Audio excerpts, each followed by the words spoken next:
चलिए आज हम स्टडी करेंगे अपनी सोशोलॉजी सब्जेक्ट। और आज ये इंट्रोडक्टरी क्लास होगी जिसमें हम कुछ बेसिक चीज़ें जो सोशोलॉजी से रिलेटेड है उनके बारे में जानने की कोशिश करेंगे। सबसे पहले हम बात करते हैं कि भाई सोशोलॉजी क्या होती है। तो सोशोलॉजी का सिंपल सा मतलब क्या होता है कि साइंटिफिक तरीके से या लॉजिकल तरीके से किसी भी सोसाइटी के बारे में स्टडी करना ही सोशोलॉजी कहलाता है। ये सारी डेफिनेशन जो आपको दिख रही है कि भाई scientific study of society is called sociology, और इसी के बेस पर हम लोग अपनी सोसाइटी के बारे में जानते हैं। अब बात उठती है पहली वाली कि भाई सोसाइटी में क्या क्या चीज़ें होती हैं। तो सोसाइटी कैसे बनती है? ग्रुप ऑफ पीपल, और ये ग्रुप ऑफ पीपल अलग अलग पार्ट पर डिवाइड होते हैं। ये जेंडर के बेस पर डिवाइड हो सकते हैं, मेल है, फीमेल है, ट्रांसजेंडर है। साथ में ये डिवाइड हो सकते हैं एक तरीके से क्लास के बेस पे, अपर क्लास, लोअर क्लास। इन सब ग्रुप का हम लोग जब साइंटिफिक तरीके से स्टडी करते हैं वही सोशोलॉजी कहलाता है।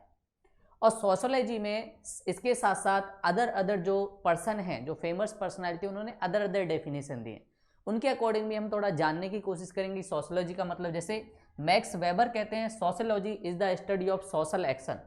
मतलब सोशोलॉजी में सोशल एक्शन, जो हमारी सोसाइटी के अंदर कोई भी एक्शन होता है उसके बारे में स्टडी किया जाता है। अब ये एक्शन कैसा हो सकता है? पॉजिटिव हो सकता है, नेगेटिव हो सकता है। उसी एक्शन की बात कर रहा है कि कुछ चीज़ें हमारी सोसाइटी में अच्छी होती हैं, कुछ चीज़ें नेगेटिव होती हैं। जो नेगेटिव चीज़ें होती है उनको सोसाइटी एक तरीके से क्या बोलता है कि भाई इन चीज़ों को हमें इंक्लूड नहीं करना। इसके अलावा और भी डेफिनेशन है। Social is the study of collective behaviour. Society में जो भी लोग रहते हैं उन सब का जो कलेक्टिव बिहेवियर हमारे पास होता है वो भी एक सोशोलॉजी है। तो इनमें बहुत सारी डेफिनेशन है, लेकिन इसमें जो आपको सबसे अच्छी लगे या आसान लगे, या हम एक तरीके से कहें तो scientific study of society is called sociology. अब उसके बाद बात आती है कि भाई और क्या क्या चीज़ें, टर्म्स क्या होती हैं। जैसे ही हमने सोशोलॉजी की बात की तो हमने वहाँ पे बात की कि साइंटिफिक स्टडी ऑफ सोसाइटी। अब पहले ये जानना जरूरी है कि सोसाइटी क्या होती है, और सोसाइटी को जानने के लिए हमें कुछ चीज़ें जाननी पड़ेंगी। जैसे पहली टर्म है डेमोग्राफी। सोसाइटी बनती है अलग अलग तरीके के इंडिविजुअल से, जो मेल हो सकते हैं, फीमेल हो सकते हैं, या इसके अलावा अलग अलग क्लास के हो सकते हैं। उसके बेस पे सोसाइटी बनती है। तो सबसे पहली बात होती है डेमोग्राफी क्या है। तो ये क्या बोल रहा है कि भाई सिस्टमैटिक स्टडी ऑफ पॉपुलेशन। किसी एक पर्टिकुलर एरिया में जो लोग रहते हैं उनकी सिस्टमैटिक स्टडी ही क्या है? डेमोग्राफी है। मान लेते हैं, जैसे हम मान लेते हैं कि भाई दिल्ली एनसीआर है, तो दिल्ली एनसीआर के बारे में आप लोगों को सबको पता है कि भाई यहाँ पर कैसा कल्चर होता है। दिल्ली एनसीआर में ज़्यादातर लोग नाइट में भी वर्क करते हैं। साथ में यहाँ पर इंफ्रास्ट्रक्चर बहुत अच्छा है, यहाँ के लोग ओपन माइंडेड भी काफ़ी ज़्यादा हैं। यहाँ का लाइफ स्टाइल वो थोड़ा सा वेस्टर्न कल्चर तरीके का है। तो ये सारी चीज़ें डेमोग्राफी जो हम स्टडी किए, ये क्या है? दिल्ली एनसीआर का डेमोग्राफी हो गया। और इसमें बता रहे हैं कि भाई ये दो चीज़ों से बनता है। डेमोज मतलब होता है पीपल, जैसे हम कहते हैं डेमोक्रेसी, तो डेमो का मतलब क्या होता है? लोग या पीपल। तो एक एरिया में रहने वाले, ग्राफी का मतलब एक जोन, एक जोग्राफिकल एरिया। जैसे हमने लिया दिल्ली एनसीआर, दिल्ली एनसीआर में रहने वाले लोग कैसे रहते हैं वो उसकी डेमोग्राफी होगी। इसमें भी अगली बात आती है भाई डिफरेंट वैरायटी। अब इस डेमोग्राफी में अलग अलग वैरायटी भी हो सकती हैं, अलग अलग। जैसे दिल्ली एनसीआर में आपको कुछ अपर क्लास दिखेंगे, कुछ मिडिल क्लास दिखेंगे, कुछ लेयर क्लास दिखेंगे। अपर क्लास में बहुत सारे लोग ऐसे हैं जिनके पास बड़ी बड़ी व्हीकल्स हैं, बीएमडब्ल्यू है, साथ में उनके पास 2 कोटी का हवेली भी है। साथ में बहुत सारे लोग ऐसे दिखेंगे जो झुग्गी झोंपड़ियों में रहते हैं। तो ये अलग अलग कैटेगरी हैं। और फिर उसके बाद बोलते हैं कुछ है फॉर्मल डेमोग्राफी, मतलब जो एक तरीके से सिस्टम में इंक्लूड है, जिनका नाम है कि भाई इतना, इसका हाउस नंबर ये है, इसके उस पर बिल जाता है। लेकिन कुछ ऐसे हैं जिनका ऐसा कोई है ही नहीं, कोई परमानेंट एड्रेस नहीं है, कोई परमानेंट चीज़ें नहीं है, तो उनका अलग मामला है। अब इसी बेस को हम 3 कैटेगरी में बांट सकते हैं। एक है सोशल डेमोग्राफी, सोसाइटी का कैसा है। दूसरा है इकोनॉमिक डेमोग्राफी, उनकी इकोनॉमी या रिसोर्स कैसे हैं। तीसरा है पॉलिटिकल डेमोग्राफी, उनको राइट कितने मिले हैं। इसके बेस पे भी आप लोग डेमोग्राफी को डिवाइड कर सकते हो। जैसे ही हम बात करते हैं पॉलिटिकल डेमोग्राफी, तो उसमें बात होती है लोग कितने अवेयर हैं, क्या वो अपने राइट और ड्यूटीज़ के बारे में जानते हैं या नहीं जानते। जैसे ही हम बात करते हैं सोशल डेमोग्राफी, वहाँ के लोगों के अंदर पेशेंस कितना है, क्या अलग अलग टाइप के रिलीजन के लोग रहते हैं या नहीं रहते। फीमेल को कैसा वहाँ पर एक तरीके से रेस्पेक्ट मिलता है या नहीं मिलता है। पैट्रियार्की तो नहीं गई, ये आप लोगों ने सुना होगा भाई। एक होता है पैट्रियार्की। पैट्रियार्की का मतलब ऐसा कोई भी सोसाइटी जिसमें मेल डोमिनेटेड सोसाइटी हो, सन की एक्सपेक्टेशन की जाती है, ना कि डॉटर की। जैसे हमारी सोसाइटी को पैट्रियार्की कहा जाता है, लेकिन बहुत सारी सोसाइटी ऐसी हैं जैसे मैट्रियार्की। जैसे इंडिया के जो नॉर्थ ईस्ट वाला जोन है, अरुणाचल प्रदेश, वहाँ पर आप देखेंगे मैट्रियार्की है, मतलब फीमेल को ज़्यादा एक तरीके से राइट है और उसको लैंड राइट भी मिलते हैं। तो ये एक तरीके से सोशल डेमोग्राफी के बारे में स्टडी करना होता है। और जैसे ही आती है इकोनॉमिक डेमोग्राफी, मतलब रिसोर्स किसके पास है, क्या जेंडर के बेस पर डिस्क्रिमिनेशन है रिसोर्स को लेके या नहीं, या रिलीजन के बेस पर डिस्क्रिमिनेशन है या नहीं, या इंडिया की बात करें तो कास्ट के बेस पर डिस्क्रिमिनेशन है क्या नहीं। आप कास्ट के बेस पर ये बता सकते हो कि हमारे देश में किस कास्ट के पास कितना, जो अपर क्लास होती हैं या जो कास्ट ब्राह्मण होती हैं या और कास्ट होती है, उनके पास रिसोर्स काफ़ी है। एक तरीके से सिस्टम ने उन्हें काफ़ी रिसोर्स दिए हैं, लेकिन दूसरी कास्ट को देखेंगे उनके पास रिसोर्स नहीं है। तो ये दोनों में मेन डिफरेंस एक तरीके से आप लोगों को दिखता है। अगली बात आती है कि भाई हमारा सेंसस क्या कहता है। सबसे बड़ी बात है, जब ब्रिटिश लोगों ने हम लोगों पर अटैक किया, उसके बाद उन्हें हमारी सोसाइटी के बारे में जानना था। सोसाइटी के बारे में जानने के लिए उन्होंने एक चीज़ कराई जिसे हम जानते हैं सेंसस। सेंसस का सिंपल सा मतलब क्या तो होता है, साइंटिफिक तरीके से डाटा को मैनेज करना। और अगर वो हमारी सोसाइटी के बिहेवियर को जानना चाहते हैं तो उसके पास डाटा होना चाहिए कि इंडिया में कितने लोग इस रिलीजन के, मुस्लिम के, कितने लोग हिंदू रिलीजन के हैं, तभी तो वो डिवाइड एंड रूल की पॉलिसी चला पाएंगे। तो इसलिए ब्रिटिश पार्लियामेंट ने इंडिया में इंट्रोड्यूस किया एक सेंसस, और सबसे पहली बार वो सेंसस चला 1867 टू 72। आप लोगों से क्वेश्चन पूछा जा सकता है कि इंडिया में पहली बार सेंसस या डाटा कब स्टार्ट हुआ, तो 1867 टू 72। ये एनसीईआरटी की बुक से ही बनाए हुए नोट्स हैं। तो आप इन चीज़ों को याद रखना, जो जो मुझे लगा कि आप लोगों से पूछा जा सकता है वो सारी चीज़ें इसमें इंक्लूड हैं। साथ में ये कैसे किया जाता था, 10 ईयरली, हर 10 ईयर पर ये डाटा अभी भी हम लोग करते हैं, और ये कंटिन्यू रहा 1881 से। शुरुआत में स्टार्ट हुआ 1867, लेकिन वो रेगुलर नहीं था, वो टेम्परेरी था। ब्रिटिश लोगों ने डाटा इकट्ठा किया, लेकिन फिर उसके बाद 1881 से कंटिन्यू उन्होंने रखा, और फिर उसके बाद से हमारे देश में भी हर 10 ईयर के बाद आता है। जैसे रिसेंटली जो हमारे पास डाटा है वो 2011 के सेंसस का है। अगला जो सेंसस होने वाला था 2021 में, लेकिन ड्यू टू कोविड वो सेंसस नहीं हो पाया, और उसकी अब एक्सपेक्टेशन है भाई 2023 के बाद आएगा। तो कोविड की वजह से उसका सेंसस का जो टाइम था वो थोड़ा सा हमें एक्सटेंड करना पड़ा, वरना इंडिया में रेगुलरली 10 ईयर में सेंसस हो जाता है, हमारे पास डाटा होता है। अब बात करते हैं, जब हमें इंडिपेंडेंस मिली उसके बाद हमने डेमोग्राफी या सोशियोलॉजी के बारे में कैसे जाना।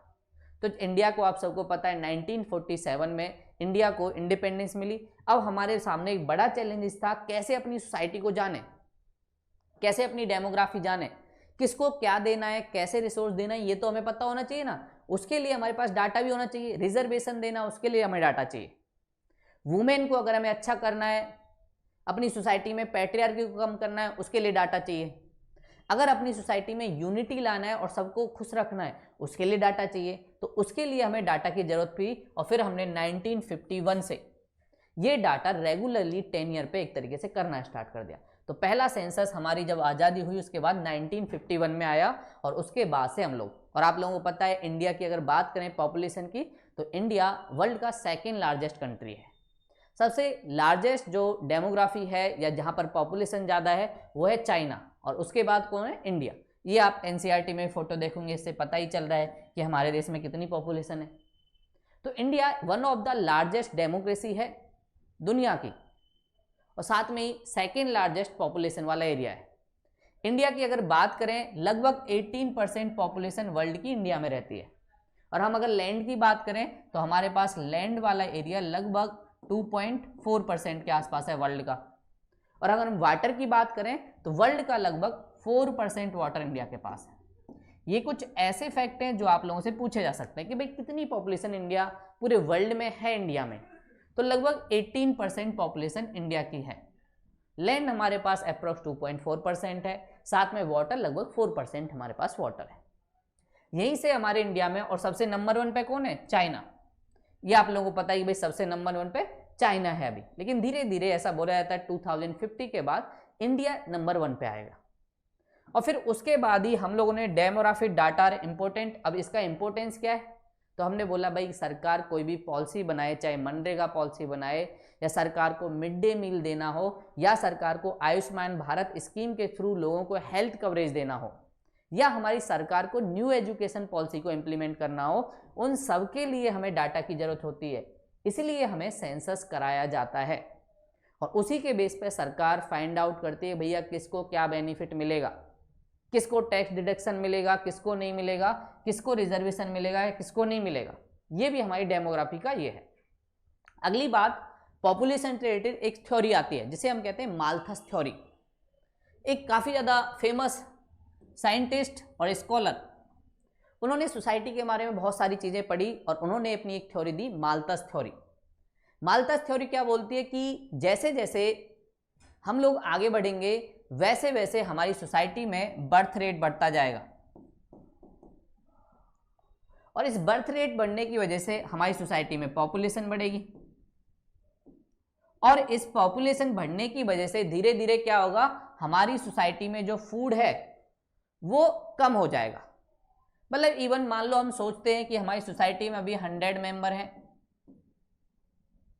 और सोसाइटी में जो फूड है वो मान लेते हैं ये 50 है या इसको भी 100 ही मान लेते हैं।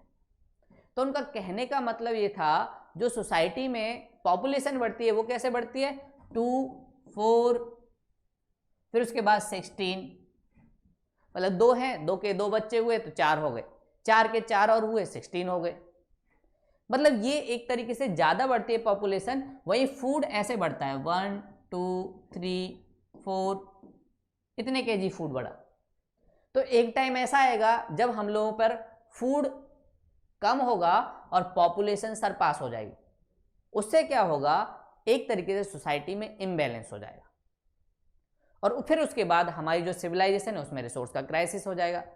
ये माल्थस जी ने एक थ्योरी दी थी, लेकिन ये थ्योरी काफ़ी ज़्यादा खराब निकली। उसका रीज़न क्या था, माल्थस जी ने इस चीज़ का ध्यान नहीं रखा। ह्यूमन बीइंग एक ऐसा नेचर है जो टेक्नोलॉजी डेवलप करता जाता है।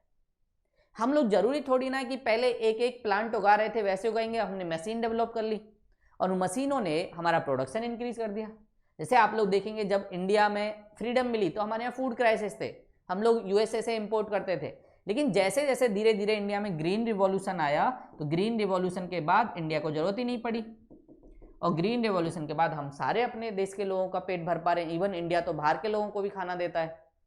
तो माल्थस थ्योरी पे ये क्वेश्चन उठा कि भाई उन्होंने ध्यान नहीं रखा ह्यूमन बीइंग टेक्नोलॉजी डेवलप करता है। लेकिन आपको याद रखना है कि भाई माल्थस थ्योरी क्या थी, तो ये बस इस डिफरेंस को बताता है। जैसे पॉपुलेशन की ग्रोथ रेट है वो थोड़ी हाई होती है और फूड की ग्रोथ रेट कम होती है, इस वजह से एक ऐसा पीक पॉइंट आएगा जब पॉइंट ऑफ क्राइसिस आ जाएंगे। जब हमारी सोसाइटी के अंदर या ह्यूमन बीइंग के अंदर पॉइंट ऑफ क्राइसिस आएगा तो उसकी वजह से पॉपुलेशन एकदम डिक्लाइन हो जाएगी और रोज के क्रिसेंट होने की वजह से वायलेंस हो जाएगी सोसाइटी में और फिर सोसाइटी इम्बैलेंस हो जाएगी। ये माल्थस थ्योरी में कहा गया था। अगली बात कि भाई कैसे हमारी थ्योरी जो डेमोग्राफिक ट्रांजिशन जो माल्थस जी ने बताया कि भाई ऐसा होगा, लेकिन एक्चुअल में कैसे बढ़ता है डेमोग्राफी, या किसी भी कंट्री का डेमोग्राफी इंक्रीज हुआ, पॉपुलेशन इंक्रीज हुई या डिक्रीज हुई, उसके क्या होते हैं। तो उसके हमारे पास कुछ फेज है कि भाई शुरुआत में जब हम लोगों के पास ज़्यादा फूड नहीं था या हम लोगों के पास रिसोर्स नहीं था, हम लोग ट्राइबल लोग थे, तो वहाँ पे क्या होता था, ह्यूमन बीइंग का बर्थ रेट वो भी काफ़ी ज़्यादा था, साथ में डेथ रेट भी काफ़ी ज़्यादा था। डेथ रेट क्यों ज़्यादा था, क्योंकि ह्यूमन बीइंग के पास हेल्थ फैसिलिटी नहीं थी। हल्का सा मच्छर ने काटा, प्रॉब्लम हुई, कोई दवा है नहीं तो डेथ हो गई। टीबी होती थी उससे डेथ हो गई, खांसी हो गई उससे डेथ हो गई, कोई और चोट लगी उससे डेथ हो गई। तो हमारे पास हेल्थ फैसिलिटी नहीं थी। और आप लोगों ने देखा भी होगा जो ओल्ड जनरेशन थी वो काफ़ी ज़्यादा बच्चे करती थी, 8-10, और फिर आप उनसे पूछेंगे तो बोलते कि 8 हुए थे, उनमें से तुम्हारे पापा को मिला के 4 बच्चे हैं। वो सब किस वजह से होता है, क्योंकि हेल्थ फैसिलिटी नहीं थी और बर्थ रेट और डेथ रेट दोनों ज़्यादा होने की वजह से इसलिए पॉपुलेशन बढ़ती नहीं थी। लेकिन अगली सिचुएशन क्या आई कि बर्थ रेट बढ़ा, साथ में हेल्थ फैसिलिटी बढ़ी। अब हेल्थ फैसिलिटी बढ़ने से हमने बहुत सारे ह्यूमन बीइंग को बचा लिया, इसलिए डेथ रेट डिक्रीज हो गया और डेथ रेट के डिक्रीज होने की वजह से पॉपुलेशन हमारी इंक्रीज होने लगी। ये सेकंड फेज आया और सेकंड फेज में पॉपुलेशन का बूम आ गया। लेकिन फिर उसके बाद तीसरा फेज आया, अब लोग धीरे धीरे एजुकेटेड होने लगे, उन्होंने पता है कि सारे बच्चे बचते हैं, तो वो ज़्यादा पॉपुलेशन क्यों करेंगे, वो अब बोलेंगे कि भाई हम दो हमारे दो, या आजकल तो एक का भी कॉन्सेप्ट चलता है कि एक ही काफ़ी है, उसके लिए रिसोर्स इकट्ठा कर लें। तो उसकी वजह से क्या होगा, पहले ये लोग हस्बैंड वाइफ दो थे, लेकिन अब धीरे धीरे ये लोग सिर्फ एक ही चाइल्ड कर रहे हैं। इससे क्या होगा, धीरे धीरे पॉपुलेशन डिक्रीज होने लगेगी, और या तो पॉपुलेशन स्टेबल हो जाएगी या पॉपुलेशन नेगेटिव फेज में चली जाएगी। ऐसा बहुत सारी कंट्री में हुआ है, जैसे आप जापान का एग्जांपल देखोगे, यूरोप में बहुत सारी कंट्री हैं जहां पर नेगेटिव ग्रोथ रेट है, मतलब चाइल्ड बच्चे हो ही नहीं रहे हैं, डेथ रेट ज़्यादा है, बर्थ रेट कम है, जबकि उनके पास रिसोर्स की कमी नहीं है, रिसोर्स हैं, लेकिन कोई बर्डन नहीं ले जाना चाहता, रेस्पॉन्सिबिलिटी नहीं लेना चाहता। ऐसे इंडिया में जो पहले से बर्थ और डेथ रेट के बीच के जो गैप था वो धीरे धीरे कम हो गया। 2011 का सेंसस हमें बताता है अब इंडिया में भी 2.3, लगभग लोग 2 से 3 बच्चे कर रहे हैं आजकल। तो रिप्लेसमेंट रेशियो जो 2.1 होती है उसके करीब है हम लोग, और उससे फायदा क्या होगा, उससे फायदा ये है कि हम रिप्लेसमेंट रेट के करीब हैं, तो ना तो हमारी पॉपुलेशन इंक्रीज होगी ना डिक्रीज होगी। ये सारी चीजें एक तरीके से बैलेंस बनी रहेगी। तो ये 3 स्टेज आपको इस ग्राफ में जो आप देखोगे उसमें दिखाएंगे। ये वाला जो आपको दिख रहा है रेड वाला थोड़ा सा, ये है टोटल पॉपुलेशन, और ऊपर है बर्थ रेट और नीचे डेथ रेट। तो आप देखेंगे धीरे धीरे बर्थ रेट और डेथ रेट दोनों शुरुआत में एक ही स्टेज पे थी, क्योंकि ना हेल्थ फैसिलिटी थी, इसलिए दोनों एक ही जगह दिख रही हैं। फिर धीरे धीरे क्या होगा, बर्थ रेट और डेथ रेट के बीच गैप बढ़ेगा। उसका रीजन क्या है, बर्थ रेट तो उतनी रही लेकिन डेथ रेट कम होती गई हेल्थ फैसिलिटी की वजह से, साथ में लोग अवेयर होते गए, साथ में ऑपरेशन भी अच्छे से होने लगे, मदर को भी बचाया गया, चाइल्ड को भी बचाया गया, ये सारी चीज़ें हो गई क्योंकि हमारे पास रिसोर्स था। फिर धीरे धीरे दोनों फिर पास में होने लगे। उसका रीज़न क्या है, अब लोगों को लगता है कि ज़्यादा रेस्पॉन्सिबिलिटी क्या लेना है, एक बच्चा है उसी को केयर कर लेते हैं, बहुत सारी खर्चे हैं। तो ये सारा एक फेज आता है डेमोग्राफी के ट्रांजिशन का। तो आप 3 स्टेजें याद रखना कि शुरुआत में हाई बर्थ रेट, फिर डेथ रेट, फिर उसके बाद धीरे धीरे क्या होता है, डेथ रेट डिक्लाइन होगा, बर्थ रेट बढ़ता रहेगा, फिर उसके बाद स्टेबल आएगी, और फिर उसके बाद नेगेटिव। और यही सारी चीज़ें आपको जापान और इधर के वहाँ होता है, ये सारी चीज़ें। अब हमारे उसमें कुछ और कॉमन कॉन्सेप्ट आएंगे, उनको भी हम पढ़ेंगे।